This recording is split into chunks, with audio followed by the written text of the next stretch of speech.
This game looks amazing.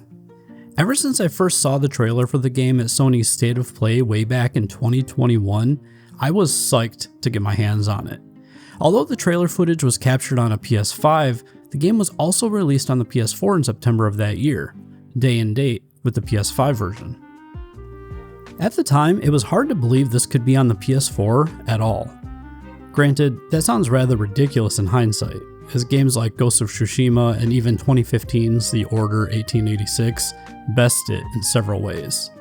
I think it was more the fact that the PS4 was still getting games of this caliber at all in 2021, a year after the PS5 hit the market, though this is kind of the norm these days. The first thing you'll no doubt notice here is that the game has a distinct Pixar vibe, and that's because the founders of Ember Lab, the developer behind the game, both have history in commercial CG work. If you've seen an ad from Coca-Cola or Hisense in the mid-2010s, you may have seen their work in action. Or, better yet, you may have seen one of their short stories, such as the Zelda-inspired Majora's Mask: Terrible Fate.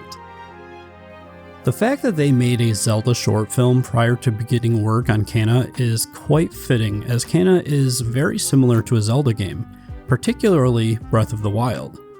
That's not to say it's a grand open world adventure at the same scale as that game, it's not.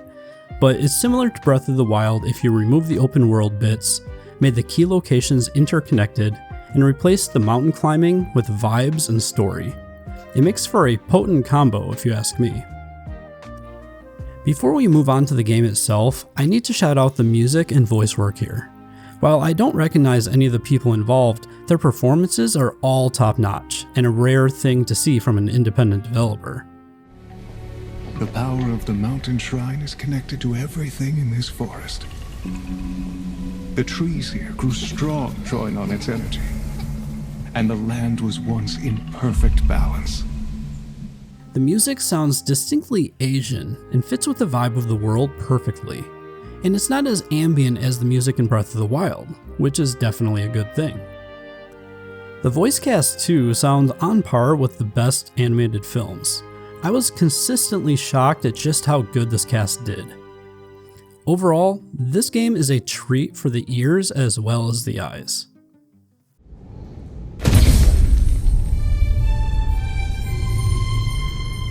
The game starts off fairly similar to that of Breath of the Wild. You're making your way out of a cave and are taught the basics along the way. Eventually, you find your way out of the cave and arrive at a gorgeously colorful forest, filled to the brim with detail that really shows off the benefits and capabilities of Unreal Engine 4. From here, you stumble upon some rather unusual children playing with a small black creature who we'd soon learn is known as a rot. Charming name. The rot are sort of like Pikmin in a lot of ways. You find them around the environment similar to the way you find the Koroks in Breath of the Wild. But unlike the Koroks, the rot actively assist you in battle by granting enhancements to your abilities, much like the Pikmin do. Anyways, the children run off and vanish into thin air. Now, if you paid any attention to the intro text, you'd know that Kana is a spirit guide, and her job is to find those who have yet to transition into the afterlife and help them on their way. So these children disappearing alludes to the fact that they are also lingering spirits rather than living, breathing kids. Eventually you meet up with them and they offer to help you, but only if you can help their brother Toro first. Naturally, you agree and head out towards the mountain. This short trek continues the tutorial by showing you the various ways the rot can be used, such as moving large objects, activating switches, or finding additional rot within the environment, which will eventually allow them to level up. At this point in the game, the combat feels very basic. There's a quick attack, a strong attack, and a shield, and that's really about it. But this evolves very nicely as you make your way through the game. It really draws on Zelda in this regard.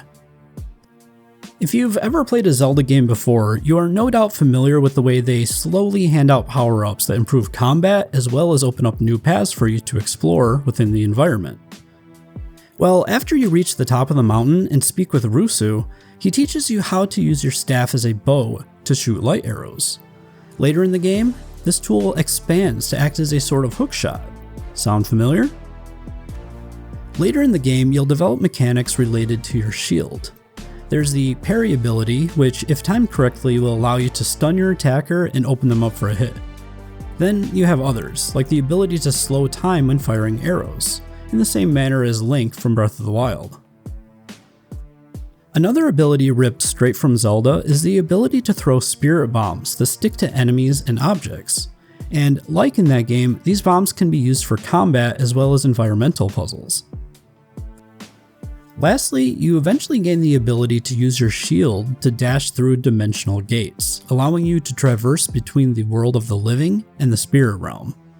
Do you see what I mean when I said this game really draws heavily from the likes of Zelda? Fortunately, it doesn't stop here.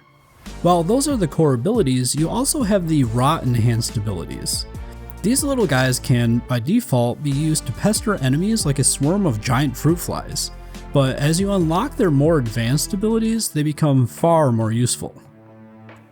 For example, they can augment your arrows to fire a piercing shot that will blast through anything in their path.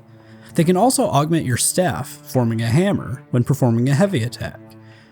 It's this mechanic that really leveled up the combat for me. Up to this point, it felt like the combat was a bit thin, like the punches weren't punching. But now the hits were landing, and the combat was becoming more nuanced too. I didn't feel like I was just mashing the attack button anymore. Naturally, the enemies were leveling up too. You still had the dumb little grunts to plow through, but now you also had larger, more dangerous foes to contend with. One of them mimics the imp from Doom in a way, as it dashes around the arena throwing fireballs at you. Another uses a large weapon that will almost always break your shield with just one hit.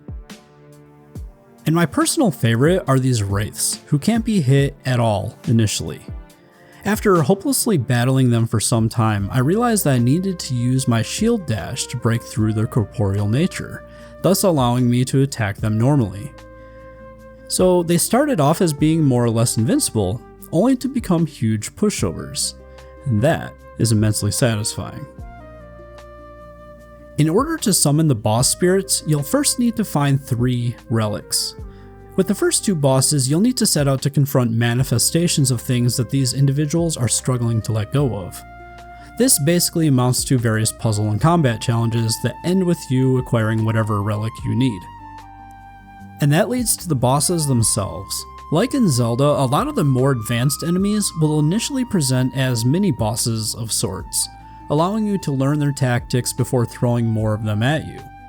This is fun, of course, but the skills acquired here culminate when you finally encounter the real deal boss of an area.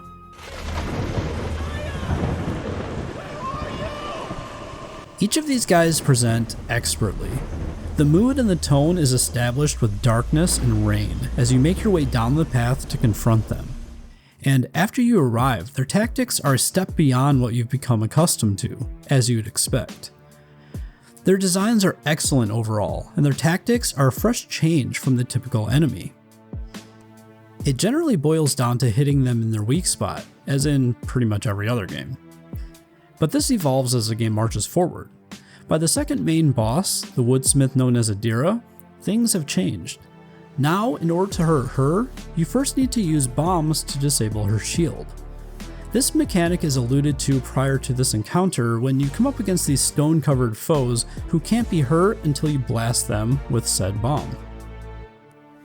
So, as you've no doubt guessed, you first have to use bombs to remove the barrier protecting the shield's energy source.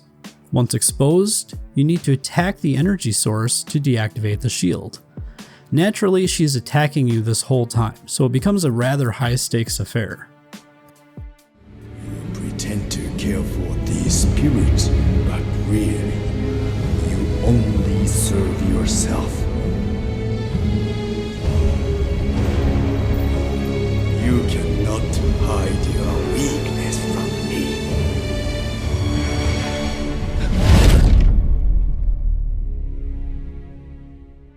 Later, you'll encounter the village leader, Toshi, and he doesn't take too kindly to your offer to help him move on to the afterlife. He expels Kenna to the spirit realm, and after escaping, you learn that he has hidden his relics within the spirit realm itself. This is in contrast to Toro and Adira, whose relics were all hidden within the living world. The spirit world is not something you can freely navigate, so that changes things up considerably when you set out to find Toshi's relics. Instead, the spirit world is only accessible from specific places and leads you to a linear challenge. These challenges all start with a heavy dose of platforming and culminate in a grandiose fight with whomever possesses the relic you need. This might be the coolest part of the game. These environments are dark and moody and brimming with just enough danger to keep you on your toes. The atmosphere alone makes these places feel oppressive, and the boss fights that accompany them are equally cool and challenge you in some very fun ways. The Hunter is easily the most challenging of the bunch, as she dashes around the screen blasting arrows at you. She has rapid fire attacks and can hit like a tank, so it's crucial to stay on your toes during this fight. All the while, it's pouring rain with subtle moonlight illuminating the already dark Forest Cove. It's a spectacle to be sure. I won't spoil the end battle, but I will say this. It keeps up with the idea of combining platforming and combat in expert fashion. While I always record games while playing on easy mode, this fight still provided a decent challenge, and I'd be willing to bet that it's not one you'd soon forget.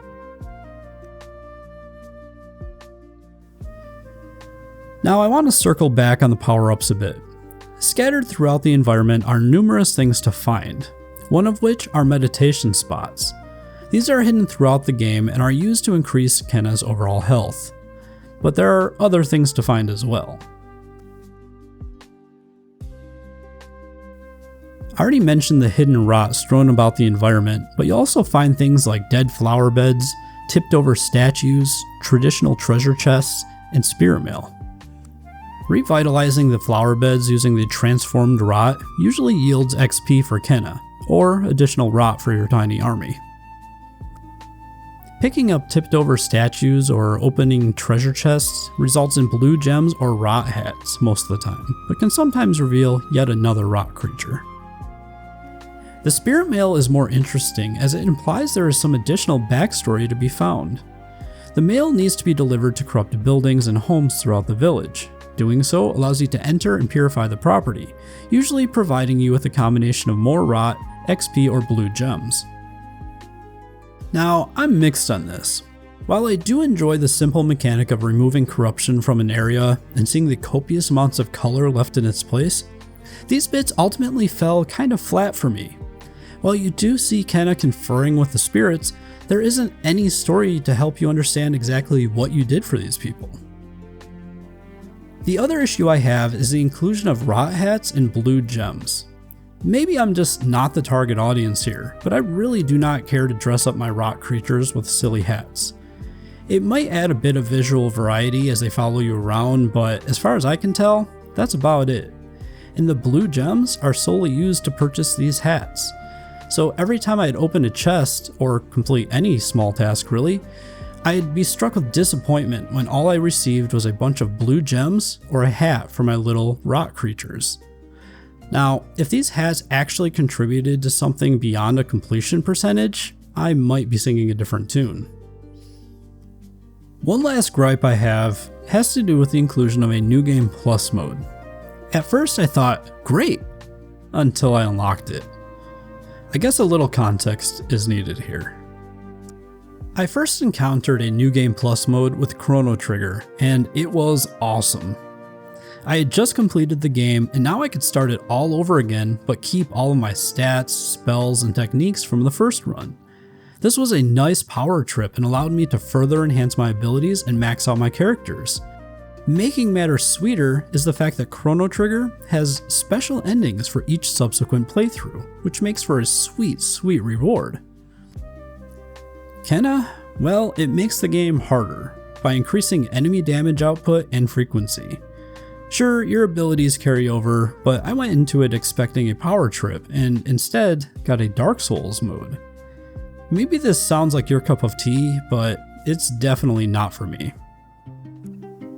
So what's my final verdict on Kenna Bridge of Spirits? Well, aside from a few gripes, I think it's fairly easy to see that I quite like this game. The story is fun, the presentation is impeccable, and the combat becomes immensely satisfying. It borrows a lot from Zelda, a little from Pikmin, and it comes out feeling like its own unique thing somehow. Do I recommend Kenna? Hell yes. And I can confidently say that I'm super stoked for its sequel, Scars of Cosmora. In the meantime, check this one out and let me know what you think in the comments. I'll talk to you all soon.